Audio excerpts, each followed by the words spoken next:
कर दिखाया जिसकी उम्मीद शायद अभी तक पूरी दुनिया को नहीं थी, लेकिन भारत को इस पर जरूर भरोसा था। चंद्रयान-3 चांद के साउथ पोल पर सफलतापूर्वक लैंडिंग कर गया है और इसी के साथ हमारा चंद्रयान-3 मिशन तो पूरा हुआ ही, साथ ही भारत दुनिया का पहला वो देश बन गया है जिसने चांद के साउथ पोल पर सेफ लैंडिंग की है।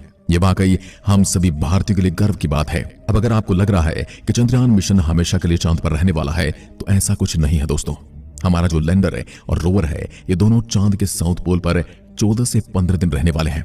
इसकी वजह है कि चांद पर एक दिन 14 से 15 दिन का रहता है और इतने ही दिन बाहर रात रहती है। तो हमारा जो चंद्रयान-3 है, इसने दिन के समय लैंडिंग की है, यानी सुबह सुबह लैंडिंग कर चुका है और इसी समय में अब ये वहां पर रहेगा और वहां की जानकारी हासिल करेगा और उस डेटा को इसरो के वैज्ञानिकों को भेजने वाला है। दोस्तों, अब लैंडर तो एक जगह पर ही खड़ा रहेगा, जबकि आगे का काम रोवर का है। आपको बता दें कि प्रज्ञान रोवर में बहुत सारे सोलर पैनल लगे हुए हैं। विक्रम लैंडर में भी पैनल लगे हुए हैं, क्योंकि इनके लिए धूप बहुत जरूरी है। लेकिन 14 दिन खत्म हो जाएंगे, फिर वहां धूप नहीं होगी, बल्कि रात का समय शुरू हो जाएगा। उस समय इसका जो इलेक्ट्रॉनिक्स है वो काम करना बंद कर देगा, यानी जो मैक्सिमम यानी अधिकतर डेटा जो है वो 14 दिन तक आ चुका होगा और उसके बाद इसके सारे इलेक्ट्रॉनिक पार्ट बंद हो जाएंगे। इसरो के वैज्ञानिकों का कहना है कि ये वो उम्मीद जता रहे हैं कि शायद रोवर 14 दिन के बाद भी कुछ दिन और चले, लेकिन ये केवल उम्मीद है। इसके लिए कोई सटीक टेक्नोलॉजी का प्रयोग नहीं किया गया है, क्योंकि ये मिशन 14 दिन के लिए ही बनाया गया है। वहीं अगर रूस का लूना 25 सफल हो जाता तो उसके अंदर एक ऐसा पावर जनरेटिंग टेक्नोलॉजी था प्लूटोनियम के जरिए, जिसके चलते उसको 1 साल तक पावर मिलती। इसरो भी इस टेक्नोलॉजी पर अभी काम कर रहा है, एक ऐसा पावर सोर्स बनाने का जिससे आने वाले मिशन में 1 साल तक पावर मिले। लेकिन अभी हमारा चंद्रयान-3 ही साउथ पोल पर बहुत सी रिसर्च करने वाला है और वो अभी 14 दिन के अंदर ही। वाटर हीलियम 3 के अलावा चांद के साउथ पोल पर ऐसी कई चीजें हैं जिनका पता लगाने के लिए दूसरी स्पेस एजेंसी भी चांद पर मिशन भेजने वाली है। आइए अब आपको बताते कि आखिर चंद्रयान-3 मिशन हुआ क्यों है। दोस्तों, जैसे कि मून यानी कि चांद एक सैटेलाइट है और उसका जो नॉर्थ और साउथ पोल है दोनों ही बेहद जरूरी है हमारे लिए। अगर आप जुपिटर के किसी मून पर जाते तो वहां पर नॉर्थ और साउथ पोल में जो भी चीजें मौजूद हैं वो हमारे लिए बहुत ही मिस्टीरियस होती है। जैसे हमारी पृथ्वी कि जो सबसे एक्सट्रीम कंडीशन है वो यहाँ के नॉर्थ और साउथ पोल में ही है और इक्वेटर का जो रीजन है इसे तो सेफ माना जाता है, क्योंकि ज्यादातर देश इक्वेटर पर मौजूद हैं। इसी के आसपास सब कुछ हो रहा है, लेकिन जो ये एक्सट्रीम कंडीशन है वो नॉर्थ और साउथ पोल पर होती है।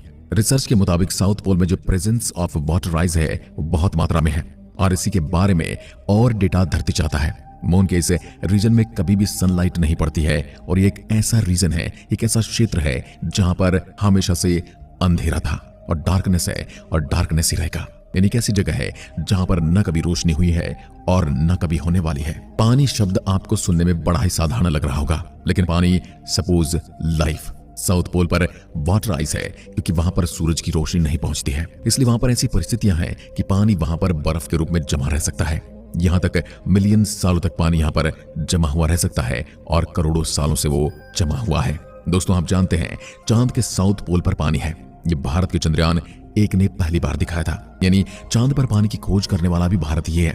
15 साल पहले चंद्रयान-1 ने पानी का पता चांद पर लगाया था। साउथ पोल पर ये जो क्रिएटर बने हैं यहाँ पर बिल्कुल भी सूरज की रोशनी नहीं पड़ती है, इसलिए वो जैसे पहले था वैसे आज भी है। तो यहाँ से हमें जो भी डेटा मिलेगा उससे हमारे सोलर सिस्टम की उत्पत्ति की जानकारी हमें मिलेगी और ऐसी और भी रिसर्च सामने आएंगी जिससे ये पता चल पाएगा कि वहां पर hydrogen, ammonia, methane, sodium, mercury, silver जैसी चीजें मौजूद हैं और इसलिए उस जगह का the place of untapped resources माना जाता है, यानी ऐसी जगह जहां पर खजाना है लेकिन उसको आज तक किसी ने टैप नहीं किया है। चांद के साउथ पोल का तापमान -150 डिग्री से -200 डिग्री सेल्सियस तक पहुंच जाता है, यानी जितने भी इलेक्ट्रॉनिक इक्विपमेंट होंगे जैसे कि सोलर पैनल, उसकी बॉडी या फिर उसके चक्के, ये सब ऐसे मटेरियल से बिल्ड की गई है कि वो इतने ठंडे तापमान में भी काम करने वाले हैं। जो कि इलेक्ट्रॉनिक चीजें हम यूज करते हैं, इसके अंदर एक सर्किट बोर्ड होता है और माइक्रोस्कोपिक लेवल पर जो सर्किट बोर्ड होता है वो काम कर रहा होता है। पूरे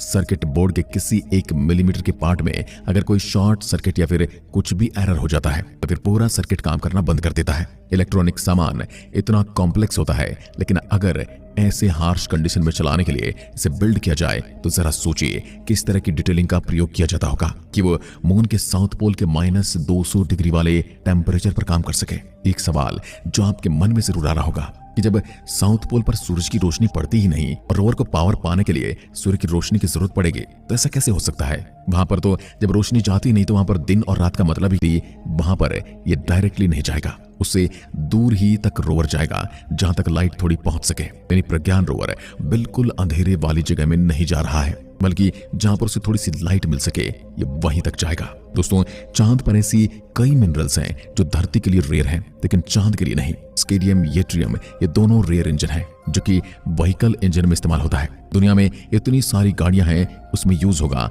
इलेक्ट्रिक डिवाइस में इस्तेमाल होगा। और तो और रडार सिस्टम है मिलिट्री के पास, उसमें भी इन रेयर मिनरल्स का प्रयोग किया जाता है। सुपर कंडक्टर में भी इनका प्रयोग किया जाता है।